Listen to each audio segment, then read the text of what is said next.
Assalamualaikum warahmatullahi wabarakatuh. Perkenalkan, nama saya Fani Magnia dengan NPM 20359. Di sini saya akan mempresentasikan tugas saya tentang pendapatan masyarakat.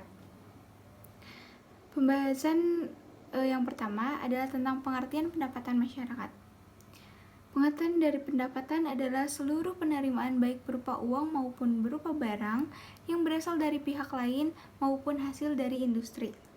Yang kedua, menurut Surotono, pendapatan nasional merupakan seluruh pendapatan yang diterima oleh seluruh anggota masyarakat atau seluruh rumah tangga keluarga dalam suatu negara dengan rukun waktu yang tertentu, biasanya dalam waktu setahun.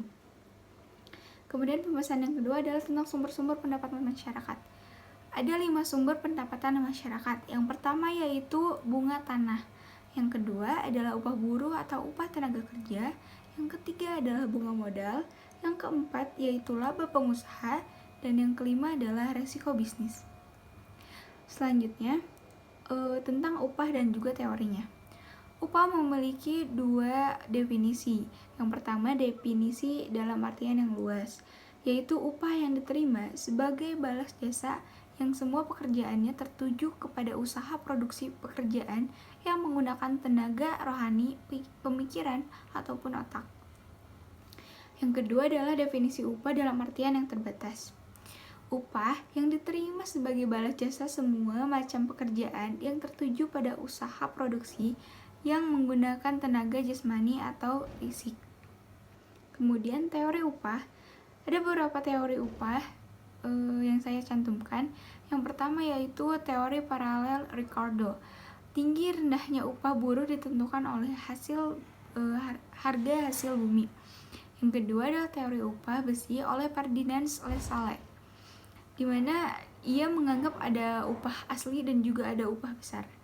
Yang ketiga adalah teori pemasaran oleh Karl Marx yang menyatakan bahwa kapitalis memeras buruh dengan gambaran seorang buruh bekerja kepada kaum kapitalis sebagai jaminan kebutuhan hidup keluarganya.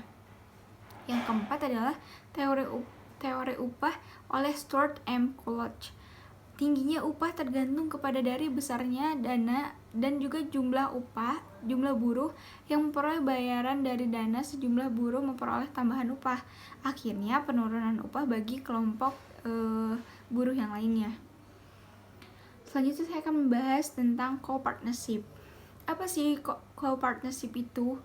Co-partnership adalah sistem pengupahan dengan gaji pokok dan pemberian bonus bukan dalam bentuk uang maupun barang, namun dalam bentuk kepemilikan usaha atau kepemilikan andil pada perusahaan, dengan maksud dan tujuan untuk supaya buruh merasa mempunyai kepentingan ke arah rentabilitas.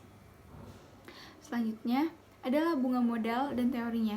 Pengertian dari bunga modal merupakan penggantian kerugian yang diterima oleh pemilik modal karena telah menyerahkan penggunaan modal tersebut. Yang kemudian untuk teorinya ada 3. Yang pertama adalah teori penyerahan hak atau teori produktivitas, mengemukakan bahwa bunga harus dibayar sebagai pengganti jasa bagi penggunaan uang tersebut. Yang kedua adalah teori preferensi likuiditas oleh Keynes, mengatakan bahwa bunga itu suatu pengorbanan likuiditas, maka balas jasa harus dibayarnya bunga. Teori pembelaan nilai oleh von Baumgarten and Irving Fisher berpendapat adanya perbedaan nilai atau agio antara uang yang dimiliki sekarang dengan jumlah yang tinggi dibandingkan dengan uang yang akan dikuasai di kemudian hari. Selanjutnya saya akan membahas tentang pengertian pasar. Pasar adalah area tempat jual beli barang atau jasa dengan penjual lebih dari satu orang yang di dalamnya terjadi proses interaksi antara permintaan oleh pembeli dan juga penawaran oleh penjual, yang sehingga menetapkan harga dan jumlah yang disepakati oleh penjual dan pembeli. Pasar juga menjadi ikon dari segala kegiatan ekonomi. Macam-macam pasar. Yang pertama ada pasar sempurna. merupakan pasar yang mobilitasnya sempurna dilihat dari sumber daya yang ada serta dilengkapi oleh pengetahuan yang baik sehingga menghasilkan harga pasar yang real. Nah, kalau yang kedua adalah pasar tidak sempurna. Pengertian pasar tidak sempurna ini kebalikan dari pasar sempurna. Yaitu merupakan pasar yang tidak memiliki mobilitas yang baik serta tidak memiliki pengetahuan yang baik sehingga tidak menghasilkan harga yang real. Kemudian yang ketiga adalah pasar monopoli. Merupakan sebuah pasar yang terjadi dan terbentuk ketika dalam kondisi seluruh penawaran dipegang atau dikuasai oleh satu penjual. Yang keempat yaitu pasar persaingan monopolistik.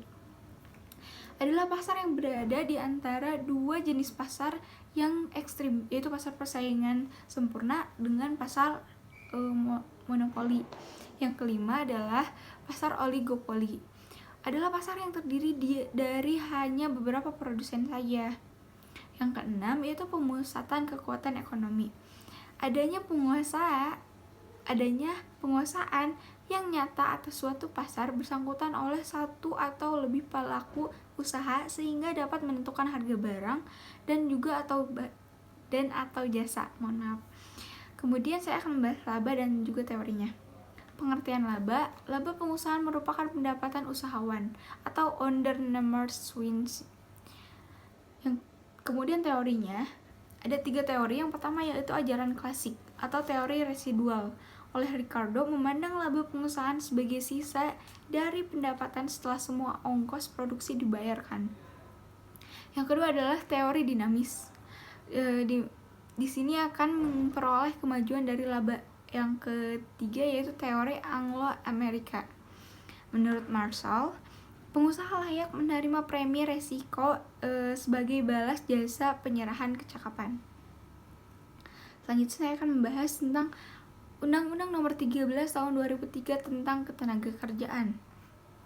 Di dalam undang-undang ini, pengertian ketenagakerjaan adalah segala hal yang berhubungan dengan tenaga kerja pada waktu sebelum, selama, dan juga sesudah masa kerja. Kemudian yang kedua adalah tentang UMR. UMR yaitu upah minimum yang ditentukan oleh pemerintah. Pada prinsipnya, setiap perusahaan tidak boleh membayar pekerja di bawah upah minimum yang telah ditentukan oleh pemerintah. Yang ketiga yaitu tentang PHK. Dibahas dalam pasal 150 sampai 172 Undang-Undang Nomor 13 Tahun 2003 tentang Ketenagakerjaan, bahwa PHK adalah pengakhiran hubungan kerja karena suatu hal tertentu yang mengakibatkan berakhirnya hak dan kewajiban antara pekerja dan juga pengusaha. Selanjutnya yang terakhir adalah tentang outsourcing. Dibahas dalam pasal 64 sampai 66. Perusahaan dapat menyerahkan sebagian pelaksanaan pekerja kepada perusahaan lainnya melalui perjanjian penyediaan jasa pekerja atau buruh yang dibuat secara tertulis. Sekian pembahasan dari saya.